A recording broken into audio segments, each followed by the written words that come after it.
ମୁଁ ଗୋଟିଏ ଗପ କହିବି। ଗପଟିର ନାଁ ହେଉଛି ଛେଳି ପଲରେ ବାଘ ଛୁଆ। ଦିନେ ଗୋଟିଏ ବାଘ ଛୁଆ ବାଟବଣା ହୋଇ ବଣରୁ ପଦାକୁ ବାହାରି ଆସିଲା। ଆଉ ତା ମା' ପାଖକୁ ଫେରି ଆସିପାରିଲା ନାହିଁ। ଦେଖିଲା ବଣ ପାଖରେ ଥିବା ପଡ଼ିଆରେ ପଲେ ଛେଳି ଘାସ ଚରୁଛନ୍ତି। ସେ ଯାଇ ସେମାନଙ୍କ ସହ ମିଶି ବୁଲିଲା। ସଞ୍ଜ ହେବାରୁ ଛେଳିମାନେ ଘରକୁ ଫେରିଗଲେ। ବାଘ ଛୁଆଟି ମଧ୍ୟ ସେମାନଙ୍କ ସହିତ ଗଲା। ଛେଳି ରଖୁଆଳ ବାଘ ଛୁଆଟିକୁ ଭାରି ଆଦର କରି ତା'ର ଖାଦ୍ୟମାନ ଆଣି ଖୁଆଇଲା। ବାଘ ଛୁଆଟିକୁ ଛେଳିଙ୍କ ଦଳ ଭିତରେ ରଖିଲା। କିଛି ଦିନ କଟିଗଲା ପରେ ବାଘ ଛୁଆ ଓ ଛେଳିଙ୍କ ମଧ୍ୟରେ ସମ୍ପର୍କ ବଢ଼ିଗଲା। ବାଘ ଛୁଆଟି ଖାଇ ପିଇ ଆନନ୍ଦରେ ଛେଳିପାଲଙ୍କ ସହ ମିଶି ବିଲ ବାଡ଼ିକୁ ଆସିବାରେ ଲାଗିଲା। ବାଘ ଛୁଆଟିର ମା' ତା' ଛୁଆକୁ ମନେ ମନେ ବହୁତ ଖୋଜୁଥିଲା।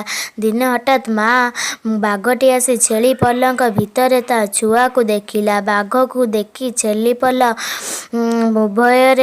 ଭୟରେ ଦୌଡ଼ିଲେ। ବାଘ ଛୁଆଟି ମଧ୍ୟ ସେମାନଙ୍କ ସହ ଦୌଡ଼ିଲା। ମାତ୍ର ମା' ବାଘଟି ଗୋଡ଼େଇ ଗୋଡ଼େଇ ତା' ଛୁଆକୁ ଧରି ପାଖ ଝରଣା କୂଳକୁ ନେଇଗଲା। ଝରଣା ପାଣିରେ ମା' ଓ ଛୁଆ ବାଘର ଛାଇ ପଡ଼ିଲା। ମା' ବାଘଟି କହିଲା, ପାଣିରେ ତୋର ଓ ମୋର ଯେଉଁ ଛାଇ ପଡ଼ିଛି ତାହା କିପରି ଦିଶୁଛି? ବାଘ ଛୁଆଟି କହିଲା, ତୋ ରୂପ ଯେପରି ମୋ ରୂପ ମଧ୍ୟ ସେପରି ଦେଖାଯାଉଛି। ମା' ବାଘ ବୁଝାଇ କହିଲା, ଧନରେ ତୁ ଛେଳି ନୁହେଁ, ତୁ ମୋ ଛୁଆ, ବାଘ ଛୁଆ। ଛେଳି ପଲରେ ପିଲାଦିନୁ ରହିଯିବାରୁ ତୁ ନିଜକୁ ଛେଳି ବୋଲି ମନେ କରୁଛୁ।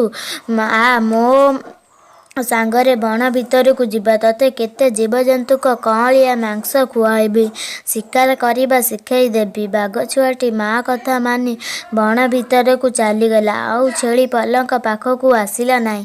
ମା'ର ମମତା ଆଗରେ ଅନ୍ୟର ସ୍ନେହ ମମତା ତୁଚ୍ଛ ହୋଇଥାଏ। ଯେତେ ହୋଇଥାଉ ମେଳି, ବାଘ କି ହୋଇବ